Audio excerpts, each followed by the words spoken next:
All right, YouTube, I want to show you what I use every day in my shop to do quick scans.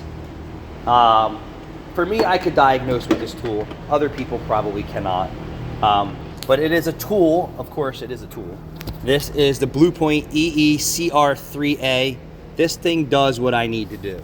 If you're interested in another tool that does everything, they have scanners out there that are hundreds and hundreds of dollars, if not thousands of dollars, that will tell you a lot about a vehicle, including airbag and tire monitors. So depends on how in depth you want to get. I think for the average person, the Harbor Freight little code reader really isn't enough for you for 25 bucks. I'm going to tell you, if you're buying used cars, you're selling used cars, you are the average Joe with a side hustle that flips cars, that little teeny tiny reader that just gives you codes is not going to be good enough for you. You need something that's going to give you some more data and information, freeze frame data, airbag, and even tire monitors could be a deal buster for a car today. 4 tire monitors in a professional environment could be anywhere from $500 to $800 depending on your car, and that's just what the reality of it is today. You know, $40 or $50 or $75 part. I paid $110 for GM tire monitor sensors per sensor. So you're talking $450 just in cost for tire monitors, not including labor and installation. So if you see my math there, right? You can always buy the cheapest shit, but the cheapest stuff is what it is. So buy a good scan tool that fits your needs. If you're not worried about tire monitors, I'm going to tell you, a lot of customers today, when they buy a car, they don't want any warning lights on, especially tire lights, and they specifically want Apple CarPlay in the car. It's a whole nother level of selling cars today. The days of you trying to sell a $500 car or over, or a $1,500 car over, they are over. Those cars are out there, but they're basket cases.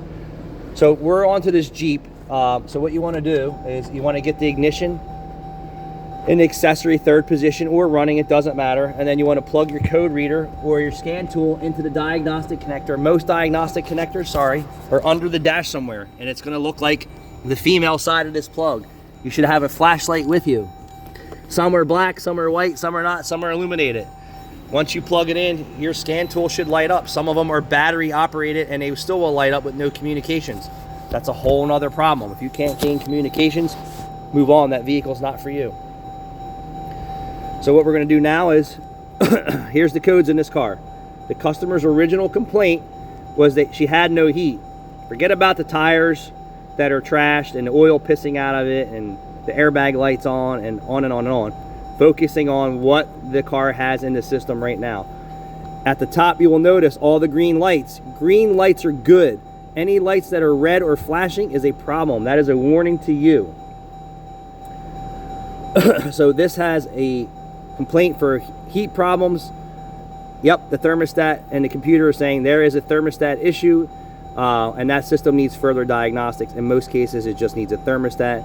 But with the thermostat not functioning properly, we don't know if the heater core has issues or not at this point in time. So the thermostat would have to be resolved, coolant bleed and fill, and then move on to the finishing up the cooling system diagnostic once the oil leak is stopped, so we don't have to keep putting oil in the car as we're diagnosing it, which I already did. 3 quarts of oil in the engine just to move through my diagnostic. Next, the arrow up and down buttons are going to say how many codes are there. It's going to say 4 of 4. So I'm going to try and do this with you here. 1 of 4. And then it's going to give us freeze frame data. We're not interested in freeze frame data right now. I'm not going to give a lesson in diagnosing, but I could. 1 of 4. 4 of 4. So then we have that code there, which is in backwards. We're just going to get it to there. And then you have that code there, and I hope you can see it. If not, I'm going to flip it around. Just wanted to show you the features. So let's flip. So then we have a thermostat rationality code. Okay, it's a couple different times. And then we have a purge valve system performance. So just to tell you what this is, that doesn't mean you excuse me, have a gas cap problem or a NVLD problem. This is saying there is a purge valve problem under the hood or wherever the purge valve is located. Don't confuse these codes. And it's always good to scan up and down in your tool and get familiar with it. So all these green lights mean nobody's reset the codes, nobody's cleared the codes. Nobody's in between a drive cycle trying to fix it or cheat the system, and nobody has replaced the battery. So if you replace the battery, it will make these monitors flash and be red and not ready. If you see anything like this, this is a flag. If this car came in and any one of these monitors was incomplete, or they're all incomplete and flashing, and they're here just for the codes that are on the surface, this car would still be an incomplete diagnostic for me because the vehicle has not completed a drive cycle. Cycle means somebody has to drive the car 60, 80, 100, 200, 300 miles to satisfy the computer's parameters of checking systems. It's a self-check over a period of time and qualifications. Once they're met, if those systems pass, those red lights or blinking red lights will go green, and at that point in time, the system would be satisfied. Doesn't mean that it's not going to trip a code shortly after that. But if you have red lights or flashing lights in our industry, and for you, that means red flag, don't believe the bullshit, something's going on. All right, so we have 2 codes in here, one for evap, one for thermostat. The cooling system's full. We're going to start with a thermostat based on the mileage of the car. It's overdue, it's past due. The computer's saying there is a problem with how the thermostat is working, hence the operator saying they have low heat in the vehicle. We can go into the next part of this, right? Stay with me, and is we're going to go into ABS. So if we're interested, is there any problems in ABS that there's no warning lights on? This happens a lot. There's codes in the ABS system and there's no illumination. This happens a lot in our business, that there's problems that just aren't on the surface yet, where it hasn't failed enough. No DTSs, so I'm happy with that. That doesn't mean that there isn't a problem because the car is stationary. You could be driving it and have a problem, but usually a warning light will illuminate. Airbag. Is there any airbag codes in this car? Yes, the airbag warning light was on upon inspection, and we want to know why. Right side seat deployment squib open circuit.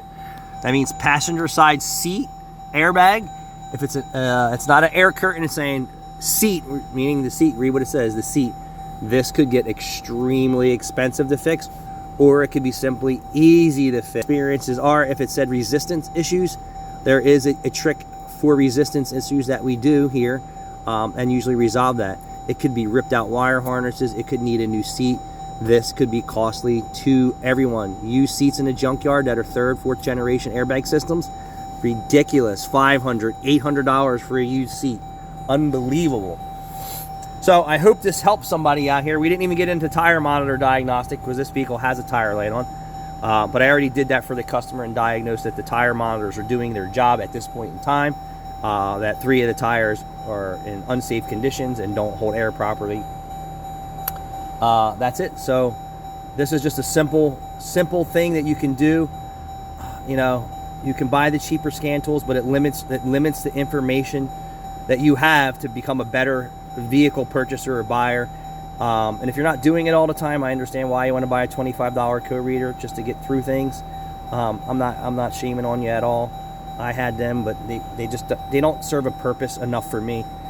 I need more information when I'm looking at a car because my experience and knowledge is far past the basics. So for this car, I'm very confident on what's wrong with it. As far as the airbag goes in the seat, it would need further time for me to figure that out. But things aren't cheap anymore, and education is key, and that's why I'm bringing this out to you. You guys need any help? You know how to reach me. Phone number is right there.